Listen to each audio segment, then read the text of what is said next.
Welcome back everyone, and welcome to some more random bits and pieces from my brain. Today we're going to continue playing Brigandine Grand Edition. So today we're going to probably go into our first battle. Like mentioned in my introductory video, my attack teams are chosen randomly, and before recording here I rolled what they would be. I think I did pretty good for the first round here, so since we're in the organized phase, we're gonna go ahead and get that set up here.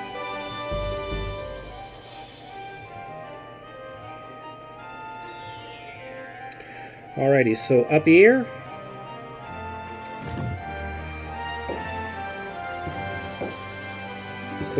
we have Isfus, Charlene, and Langborg. So Langborg actually gets to stay here, so he's going to be left into this castle. Charlene and Isfus are going to be going down south. So we're gonna go to the organized section, to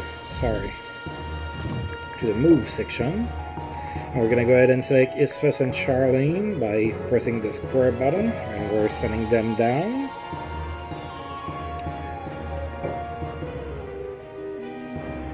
Now Langborg stays put. Now from this castle, Leonis is going to be going up here with Langborg, and Paternus is going to be going down here with Isfus and Charlene.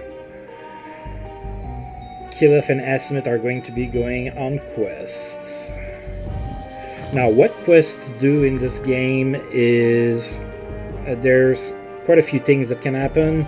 One of them is you might recruit a new knight to come to your country, which gives you basically an extra army, so that's pretty good. You can get items, either equipment or items that are one-time use. There's all kinds of them. Sometimes your knight is going to get a stat boost, and sometimes they're going to get injured. So when that happens, they're going to miss a month. Like I said in the first video, your knights never die, so they're just going to be unusable for 1 month. One of the big differences in this game compared to Brigandine Legion of Forcina that came out in the 90s here in America is that the computer is actually going to send knights on quests as well, which means that they can recruit other knights and equip different equipment that they're gonna find and get different stat boots and all of that good stuff. That stuff would not happen in the game that released 20-something years ago, so usually the player was the one getting all of the extra knights in quests because the computer just wouldn't get any, so it was just a matter of sending enough knights on quests long enough to be able to get all of the knights. So we're gonna go ahead and send Kilaf and Asmit on quests. So we don't know what they're gonna bring us.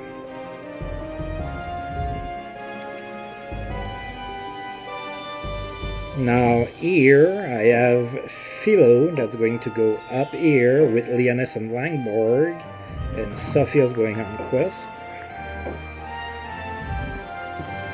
And down here I already have Charlene, Isfus, and Paternus coming here, and those two are going to go on quests. Now, my attack team was...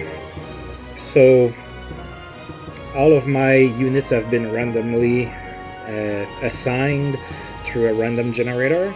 So is my attack team. My attack team is actually going to be the one on the south, which is going to be Paternus, Isfus, and Charlene. That's a pretty good 3 unit there. So now that I have kind of told everybody where to go, I'm going to go ahead and set my armies with monsters so that I'm as strong as I can. So we're going to go ahead and start here. Now, since Sophia's going on quest, she doesn't need her monsters right now, so I'm going to move the Griffin up here to Philo so that she has a stronger unit there. So as you can see on the right, it says 185 out of 193. I have only 8 points left. There's nothing that costs 8, so I cannot really make that unit any stronger than it is right now. Now we're gonna go ahead and come here, and we're gonna kind of do the same. Here I have 2 units that are going to defend castles, and I have 2 units that are going on quests. So Kilov doesn't need his Phoenix, so we're gonna go ahead and... oh, that's too much. We're gonna give it to Paternus, and give this Griffin over to Leonis.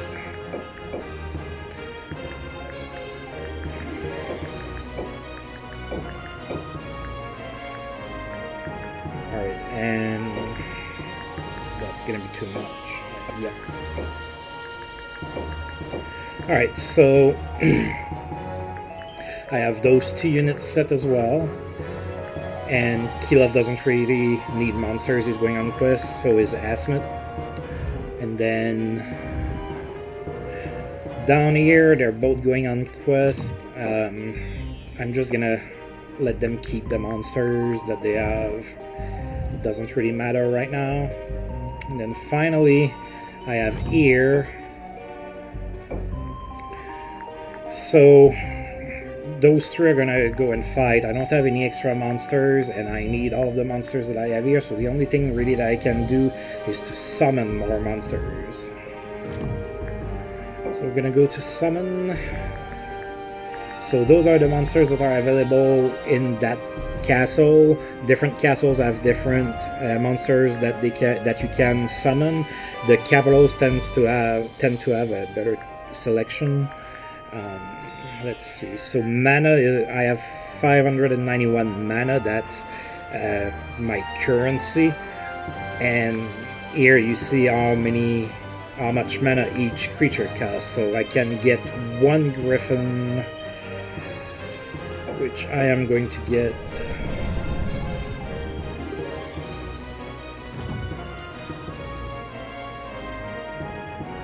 I'm going to get 1 Centaur.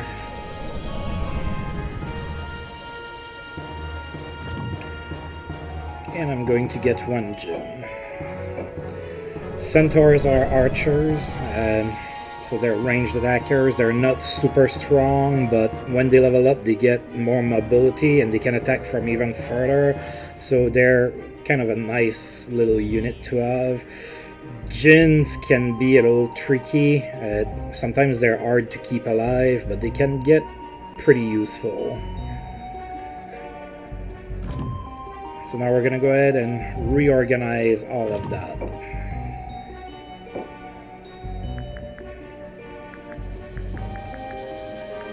I think I'm gonna give Langborg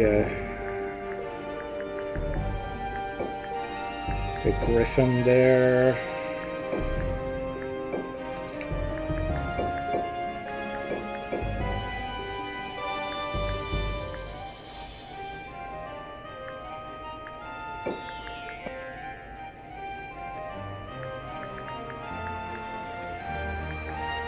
Okay, I think I'm gonna go with that. There's not a way that I can make any super strong units right now, and I've used up pretty much all of my mana, so we're gonna have to go with that. Keep in mind, Isphus and Charlene are going down south. So now I'm gonna go ahead and save my game. I save my game every turn, just in case I made a mistake in my random selections and everything, so that I can fix it.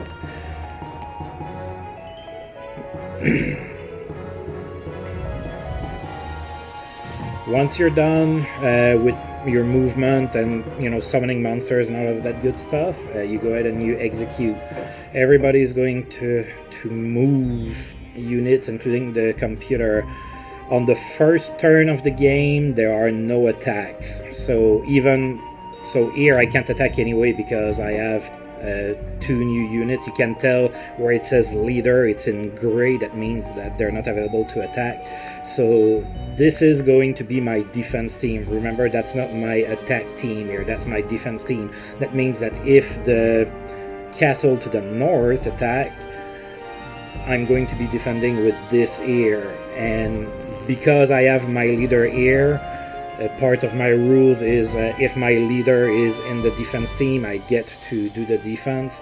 So if I do get attacked, I will actually manually do the defense. Otherwise, I would leave it to the computer to add to the challenge a little bit. My attack team is going to be here, and usually Asten is a pretty hard castle to get at the start of the game. So I have a pretty decent team here, at least as far as the leaders go. We're going to go ahead and see what happens here. So since I can't attack and nobody can attack, I'm going to go ahead and just terminate my attack phase. Alright, I have people coming back from quest. So Kilov is coming back from quest. Kilov wanders lost in a forest. Ready to collapse from exhaustion, he finds a strange fountain. Ooh, ooh. The cool water quenches his thirst. Kilov collapses in pain and blacks out. Kilov slowly opens his eyes. His body feels different. The fountain has unlocked a hidden potential, so I'm going to be getting stat boost for Kilov. Oh, that's pretty good. A +4 agility is actually pretty good, especially for Kilov because his agility starts slow, and it's pretty surprising to get that high of a stat boost on a one-turn quest. We just sent him questing on that first turn there, and he got a +4 agility. That's actually pretty good. Alright, other quest. Asmit comes back from quest. Asmit stands at the entrance to a long-forgotten ruin. Curious, he goes inside. Walking through many weathered, collapsing passages, Asmit comes to a gravestone surrounded by a beautiful flower garden. The inscription is too worn to read, but a holy armor is placed on the grave. It must have belonged to the person buried here. Asmit carefully removes the holy armor. Asmit feels a strange chill. As he heads home, Asmit becomes hopelessly lost. Every passage seems to twist back to the clearing with the grave. With every step, the holy armor seems to get heavier. Fear seizes Asmit and he drops the holy armor. Strangely, he finds the exit very easily now and hurries on. That night, Asmit is stricken with an unexplained fever. Luckily, Asmit survives and will recover with time. So this is a quest where two outcomes were possible. One was where I would have gotten the item, so here it was the holy armor, but we got the outcome where basically Asmit is going to be injured and unavailable for a moment. Now Raisin is coming back as well. Raisin meets a gnome in the forest who says hi as if they were old friends.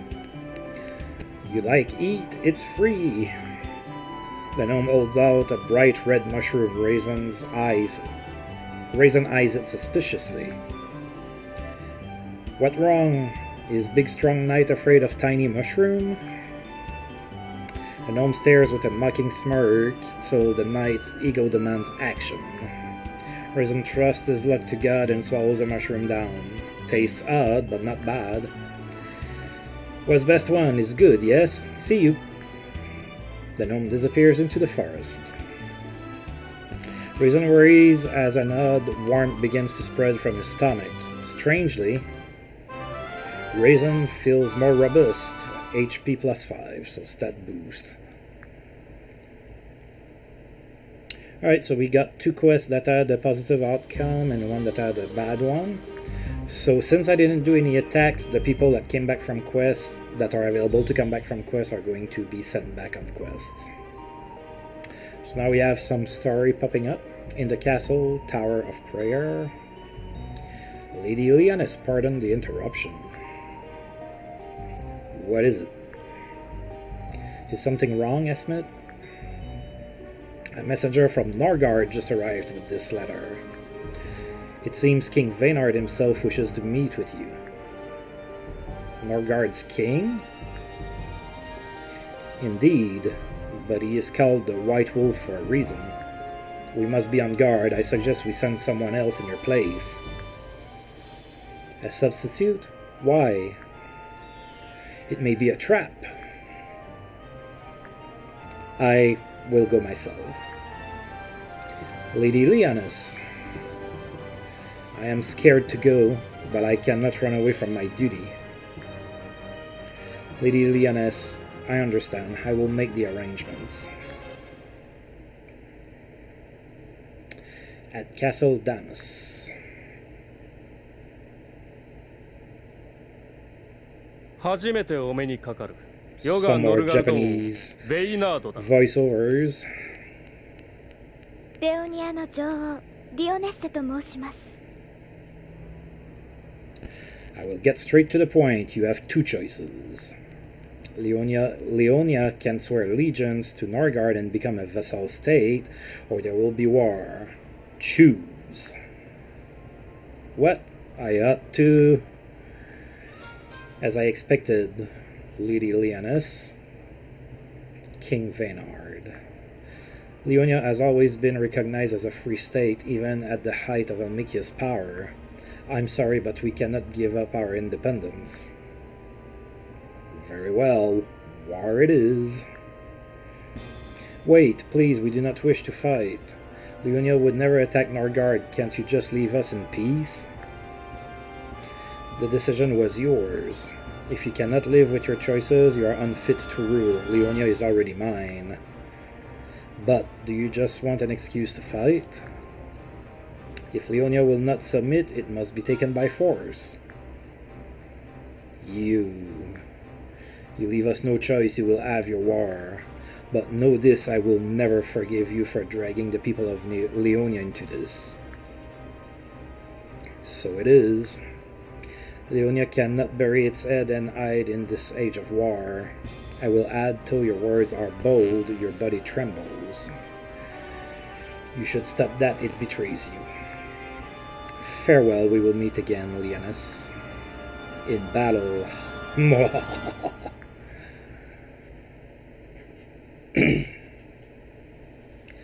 That guy, what a joke. He has left. Leonis, I am surprised you stood up to Vaynard very well. Huh? I just focused... Oh no. What's wrong? My legs are shaking. Can't stand. Hey, take it easy. Here, lean on my shoulder. Kilaf, thank you. Vaynard the White Wolf, I don't understand. Why choose the path of war? I would never choose to fight if it could be avoided. Alright.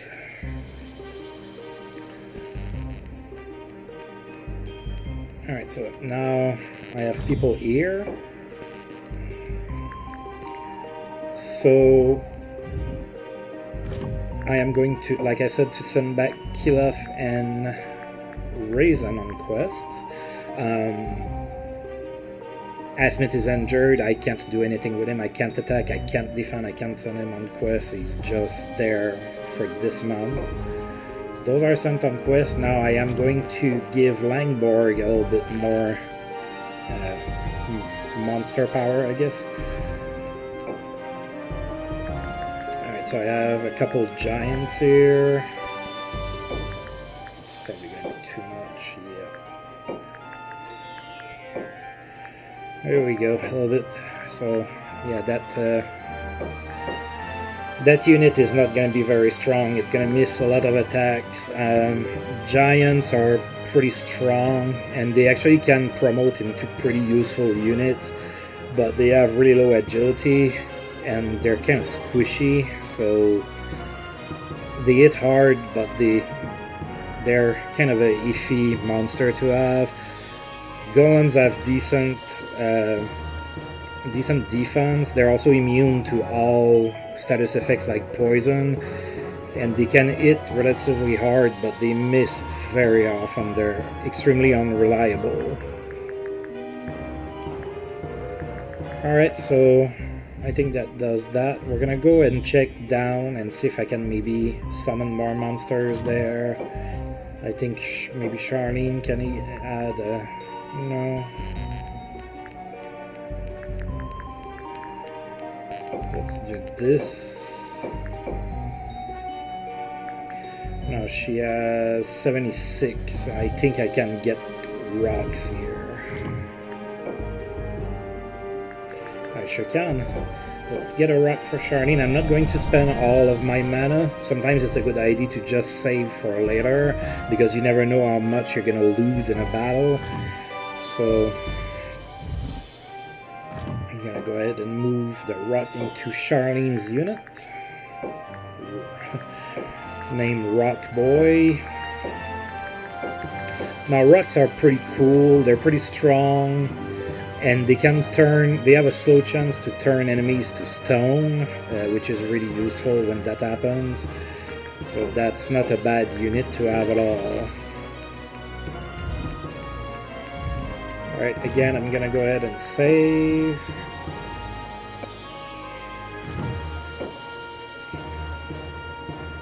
Could I get something to Isphus, maybe? Let's check.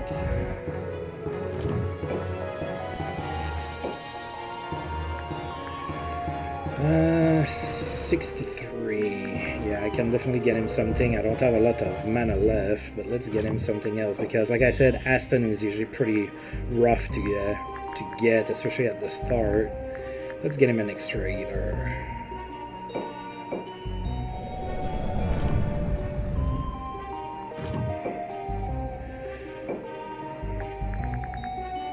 So unicorns in this game are healers mostly. They're pretty weak.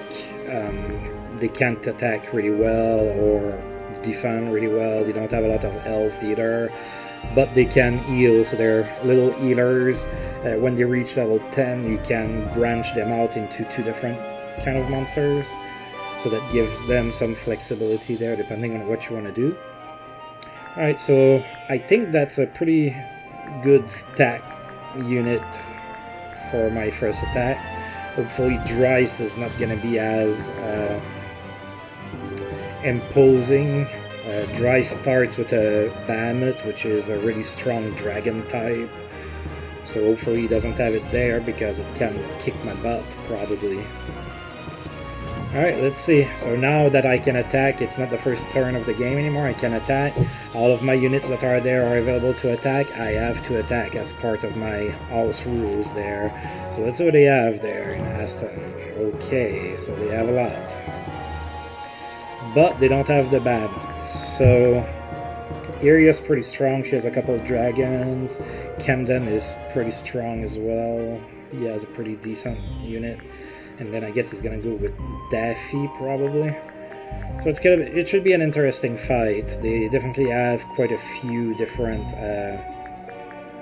strong units there. Alright, so let's do it. So when you want to attack, you go on the castle, select attack. We're gonna go ahead and attack this castle here. Alright, let's do this. So when you attack, it turns into this kind of map where you get your units on the map and you get to move them one by one. I did say it's a strategy RPG, so that's how it's going to go. There's going to be a short dialogue there. We have fought so many battles, Charlene. It's not bad to fight beside you. I know you will protect my back. His Majesty's enemies. Kill.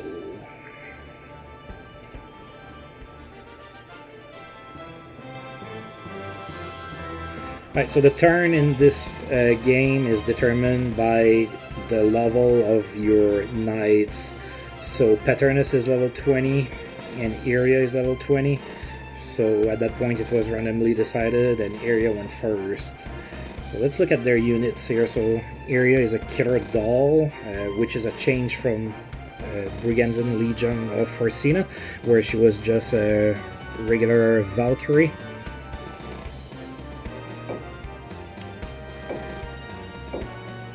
A powerful spear maiden, she shadows Dryst, and as her nickname Killer Doll implies, follows his every command. No one knows her roots, only that Dryst appeared with her years ago, and she kills without emotion. Alright, Then they have Camden, level 14 druid. Druids are casters. They're not like druids in most games. Druids in most games are like nature lovers and everything. Druids in this game are pretty good at destruction, I guess. Alright. A lapdog at dry side, he acts like a buffoon, and Ulster doesn't like him, but in Iskallio, buffoonery and strength are often found together. He's actually a competent soldier. Yes, he's pretty strong. Then there's Daffy. He's a samurai, level 12. Called Leaky Purse, he's talented and ambitious, but quite the spender. Always wanting higher pay makes people think he's a lowly mercenary, but his skills in battle are indisputable. Daffy is a pretty good, decent unit. He's not like super strong, he's pretty good. Alright, so it's my turn to move. So you go in order of your knights, so there's not really an order into which you have to move your monsters per se. Every unit gets a turn. There's a spell that allows you to attack twice or to act twice, but I don't have it right now.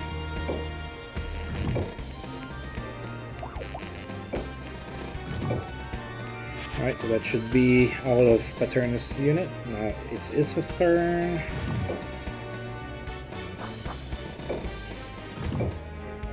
So since I'm attacking and that I'm playing on the highest difficulty, the computer is going to be guarding the town and staying there, so I kind of have to charge. If I was to play on the easiest difficulty level, the computer just charges you and it's complete chaos and disorganized, and it's actually really easy.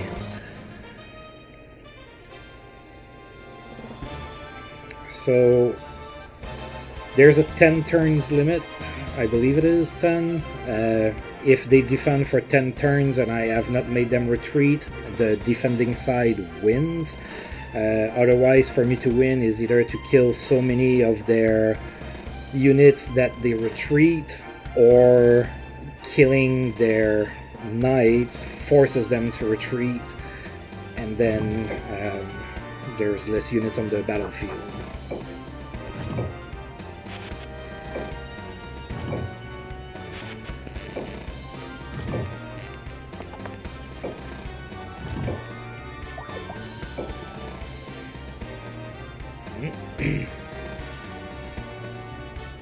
Alright, so this turn Patronus goes before Iria. Keep in mind it's all level related, but they have the same level, so it's kind of randomly chosen. Another difference with this game compared to Legion of Forcina back in the day is that in Legion of Forcina the battle sequences were kind of a polygon cinematic. They got rid of that in that game. You don't see that. All you see are, the damage numbers on the monster sprite there, but that's a big difference.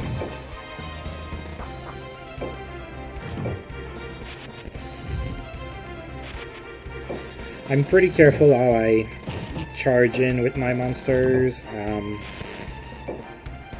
Even if I play randomly and choose my attack teams randomly, doesn't mean I'm going to go in stupidly. And even then I might make mistakes. I won't make them on purpose to make it easier, but it happens sometimes.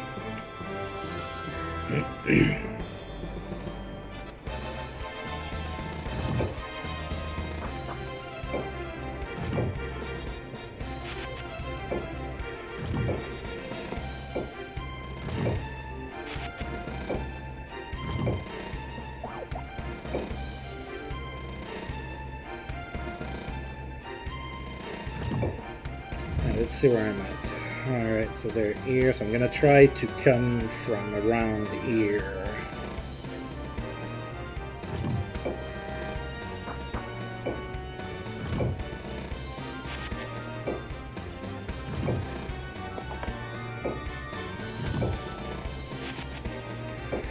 So you always want to try to protect your knights as much as possible. I kind of mentioned it already, but if your knight dies, he has to force retreat out of the battle, and he takes his monsters with him. Sometimes the monsters stay behind and they get captured, so that's a way to make monsters, is if you kill the knights from the other team, they might leave monsters behind that you can capture, so keep that in mind.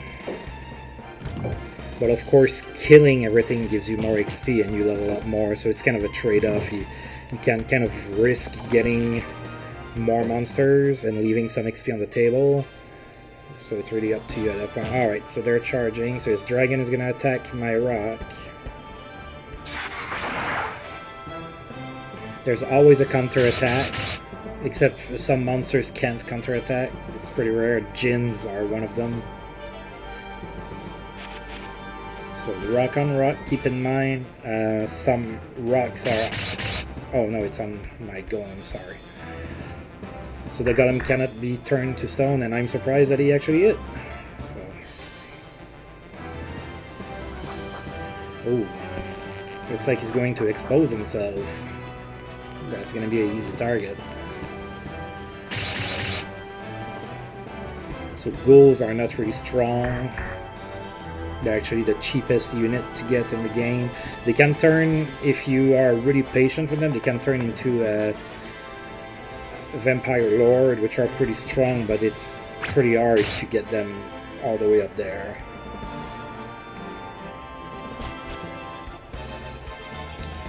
Alright, let's see if I can get into battle.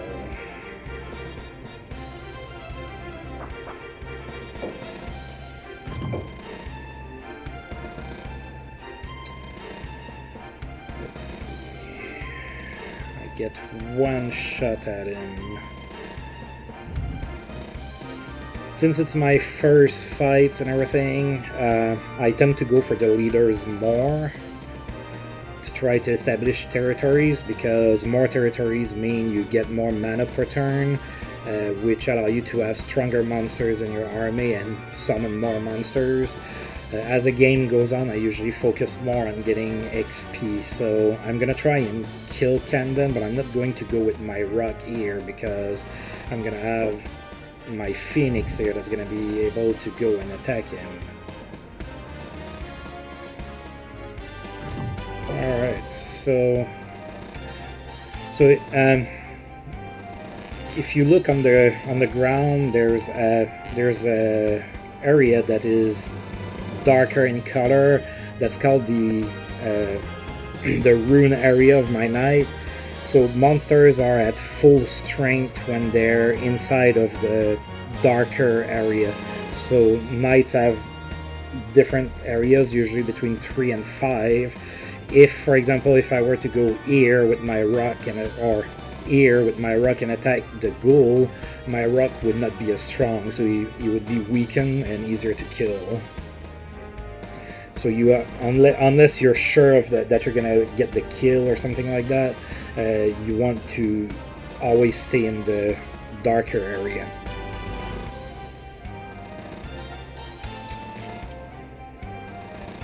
I think I'm going to go for the Centaur here.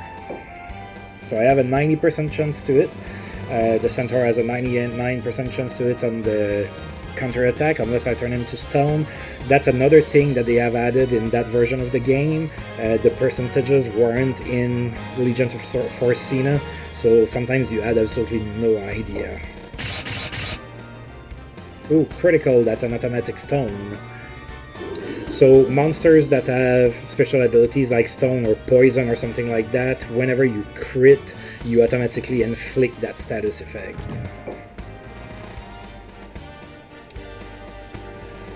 Alright, I think I'm just gonna come right here with my angel. Angels are not really strong attackers, but they're really strong magic users, and they're among some of the most expensive units in the game.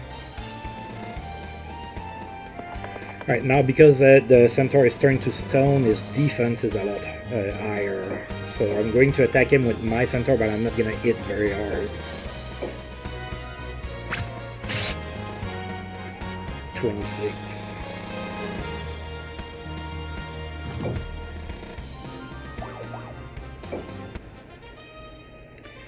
Daffy.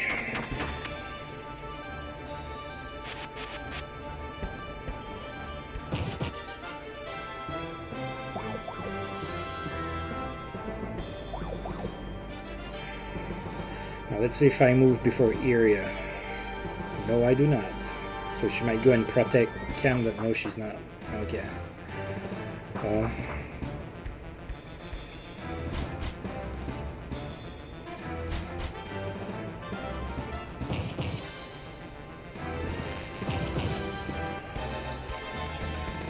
Alright, let's see here.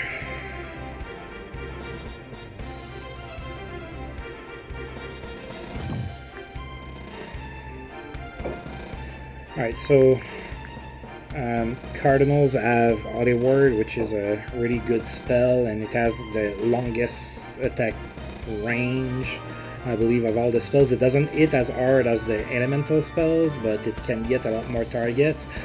I'm not going to cast it right now because I would only get really 3, so that's a waste of MP.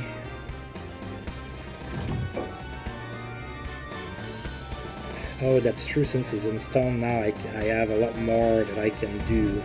Alright, so we're gonna go ahead and start with the Djinn right here. So Djinns don't have direct attacks, they have special. That's why they can't counterattack. So I have Air Storm that I can cast for 40, and it's gonna attack 2 units on the line. So I'm gonna attack the plant and Camden here. So let's go. And it doesn't generate a counterattack either. 95, 106. Level up. +1, +2, +1, +7, +5.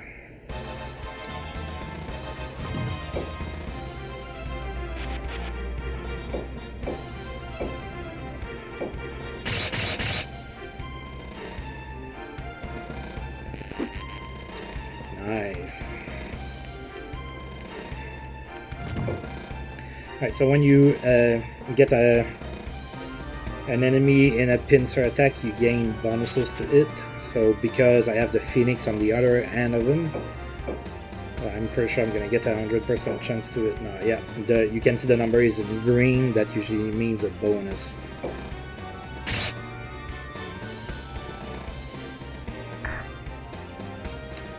Alright, crit of 75. That's not the end of the world. I'm gonna finish him up with patterns. Yeah. Oh.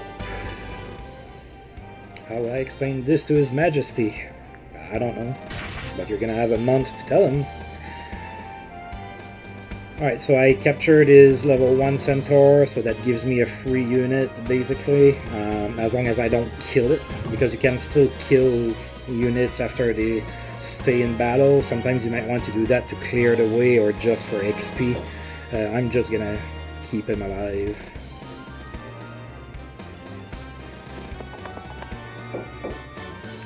I'm gonna go at this rock here.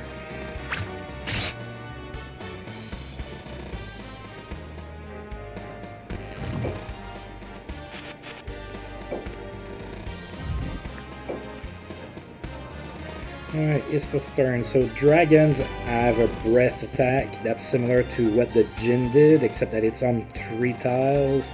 So if I go like air with Isfa's, then he can like breath on me. What do I have here?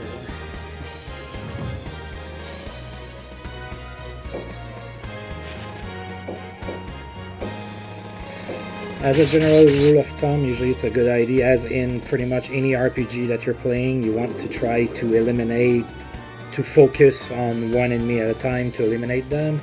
Except when stuff like that happens, where I turned his rock to stone, so he's not really a danger anymore, so I can focus on something else.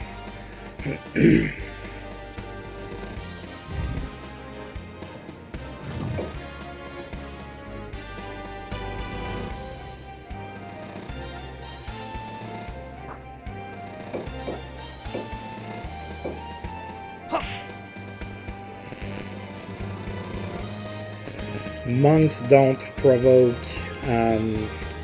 counterattacks because their attack has a knockback. Now the dragon didn't get knocked back because there's another unit behind, but that's the reason why it didn't counterattack.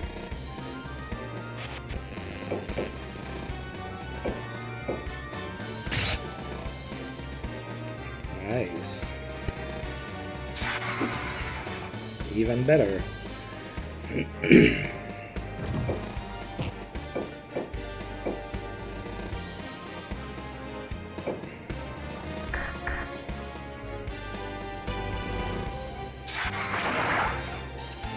Alright, so my golem there is starting to take a little bit of a beating. So I'm going to heal him. That's what the unicorns are for.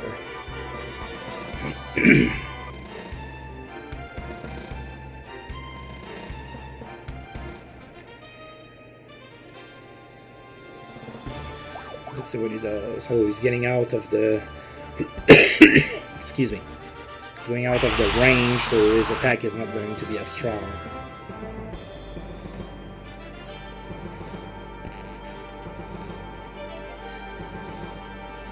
Right, casting Protect, or Harden, sorry. That's... They changed the name of the spell in that version of the game. Casting Harden on Daffy. But he's retreating. Alright, so Iria's gonna probably retreat on her turn as well. Can't really do anything with Charlene. Just gonna bring her here.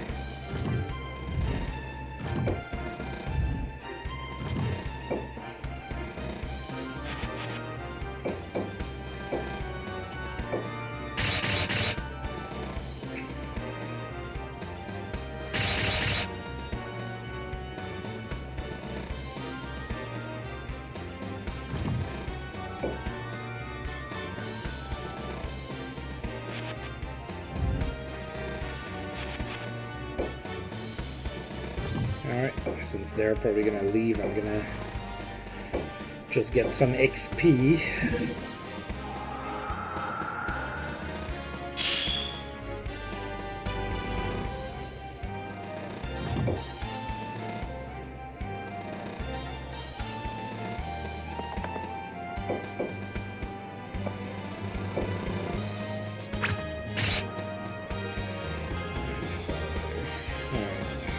Unless it's better on his turn, I'm not gonna kill anything. It is, even though I might not kill anything. Let's see here.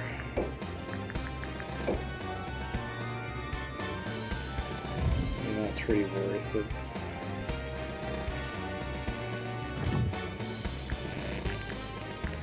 Well, they're gonna be leaving, so it's as good as anything else, I guess.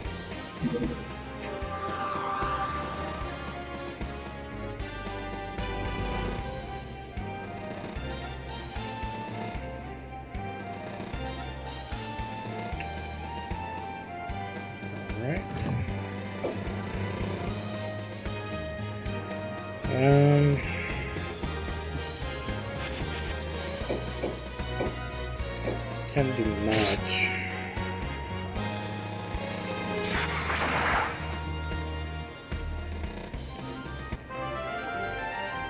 That's 1+0. We got stronger.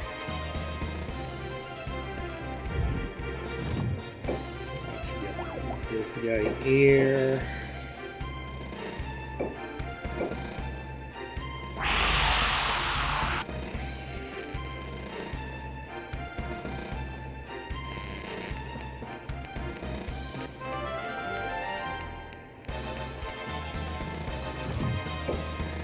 Alright.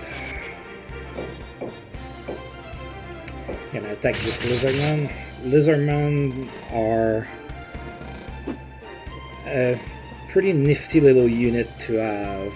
They're not much to talk about until you get them promoted, and then you can use an item to make them lizard kings, and then they start to really shine. They crit through the roof, they have decent defense, and they're they have 2 attacks per turn. They're pretty cool to have, but until you get to that point, they're just kind of meh.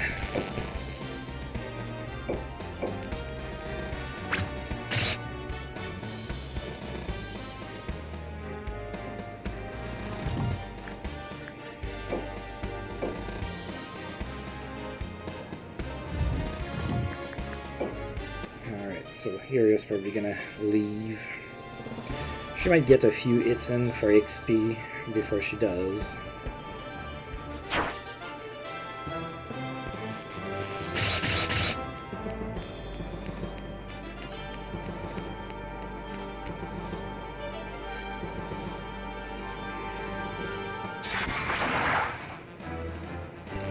Oh, they might kill my griffin there. Or maybe not.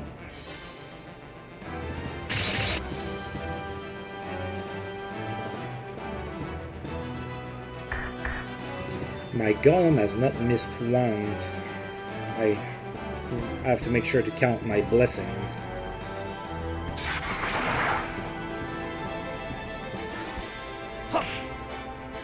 Nice. Too bad I won't get another turn to kill that dragon.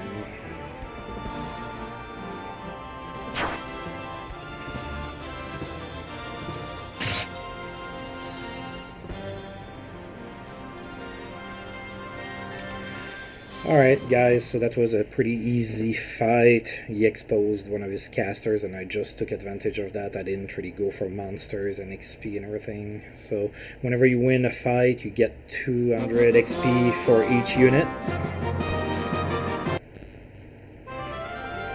So some of the units might level up like this.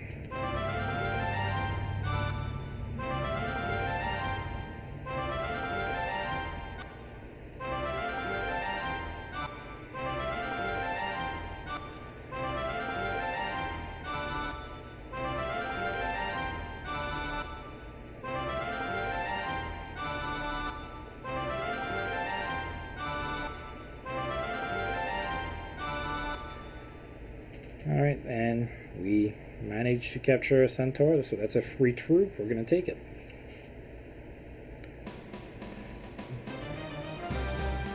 Mikia is attacking Eorcia, and Lance failed. Alright, so that was it for the attacks on that turn. I have people coming back from quests. As he walks along a road, Raisin sees a swan with an injured wing. Feeling compassionate, Raisin spends the night treating the injured creature. In the morning, the swan is much better, and taking to the sky, it circles once before flying away. Several days later, as Raisin is camping in a canyon, he hears the swan's call. Raisin climbs out of his tent, but the swan is nowhere to be found. Perhaps it was a dream? However, as Raisin heads back to the tent, he notices a power glove on the ground. Raisin takes the power gloves. So I got an item that I can equip, and I already know. Well, let's see. Alright.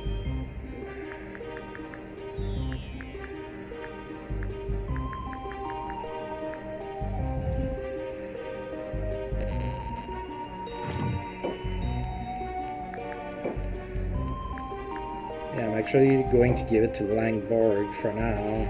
So Power Gloves gives plus 8 attack and plus 4 defense. Langborg can use all the help he can get. As a unit, he's not that strong. He doesn't even have enough MP to start the game to cast 2 heals in a battle.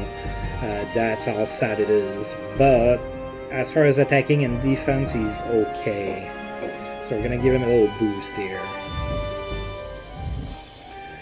And now, as you can see, I don't have any more units here because I made an attack, and my units are now here. And I am going to move around the centaur that I got. Do I have room for him anywhere? No, I do not. So he's going to stay there for now. Alright, so that was our first fight. Oh, yeah, there's something else that I wanted to check. I believe that I forgot that usually you start with an item. Or not.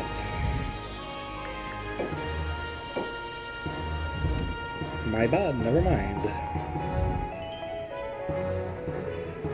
Alright, so in the next episode, we're gonna go ahead and continue to try to expand on our territory, and maybe we're gonna get to defend once.